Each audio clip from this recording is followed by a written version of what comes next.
Today we're going to look at the box contents and a bit of assembly of your HY 1000 inverter generator from Hyundai Power Equipment.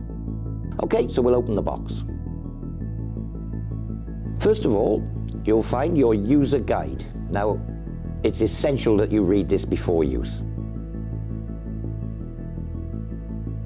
For filling your inverter with oil, we supply an oil jug. Requires a little amount of assembly, but it's pretty simple, as you can see. You screw the spout on, and that's it, it's a way to go. Also in the box, you'll find a bottle of fuel additive. This helps increase the petrol lifespan when not in use or left for long periods. A bottle of Morris lubricants, it's 15W 40 engine oil, and a 230-volt fly lead. Next we have the toolkit. In the toolkit, you will find a double-ended screwdriver, a set of 12-volt charger leads for charging external batteries, which plugs into the control panel, and finally a spark plug spanner. Okay, we'll just pack these away for safekeeping. Finally, we have the main generator unit. And there we have it. Next, we'll go through how to prepare the generator for use. So first of all, we need to remove the maintenance hatch. Okay, to do this, we need to remove this screw using the double-ended screwdriver provided. And as you can see, this end of the screwdriver is the flat blade. We need the crosshead blade, but you simply rotate the head so that the crosshead blade is in the handle. So, turning the screw anti-clockwise, we can remove the screw like so. We'll draw it completely and keep it safe, and then starting from the top down, we can remove the maintenance hatch. In the bottom left-hand corner, you'll see the oil filler and dipstick, which is a combined unit. I'll just show you that. This is it here. Unscrew the oil filler cap anti-clockwise to remove, and then withdraw it. You'll also find attached on the oil filler cap is the dipstick itself. Using the oil supplied or a 1040 engine oil, fill the oil jug with oil, like so.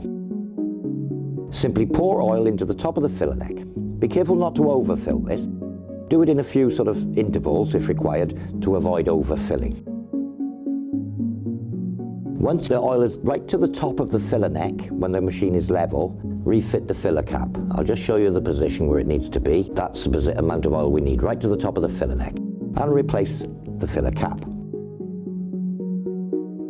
You can do this up fairly tightly because we want to avoid any oil leaks. The next thing to do is to replace the maintenance cover. Starting from the bottom in the little grooves, put it back into position and replace the screw, turning it clockwise to tighten. The next thing to do is add fuel. Remove the fuel cap and fill the generator with fresh unleaded petrol. You can use a fuel additive, such as the one supplied, to extend the petrol life, but no two-stroked additives or anything like that. It's just fresh unleaded petrol, this being a 4-stroke machine. We recommend draining the fuel from the inverter when storing for long periods of time to avoid the fuel turning stale. So if you're going to store it for a long period, run it out of fuel or drain the fuel from it. Refit the fuel cap, ensuring that the fuel cap air vent is set to the on position during use. When not in use, set the fuel cap air vent to the off position. When starting, place the engine switch to the on position and move the choke lever to the start position. Pull gently on the starter cord until you feel resistance, and then pull it briskly to start the generator, like so. Make sure you don't pull the recoil cord too hard, as this could cause damage to the recoil assembly. So I'll just switch the economy switch to on, so we're on economy, saving fuel. And this is the cycle button for the LCD display. And as you can see, if I push it, it goes through a cycle: total runtime, engine speed, output volts and frequency, back to total runtime.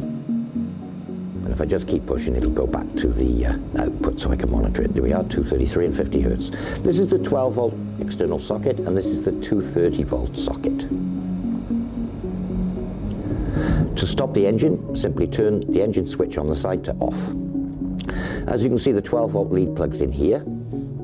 Should you overload the 12-volt circuit, the red reset button will pop out, to reset it, or just simply push it in and it will click into position.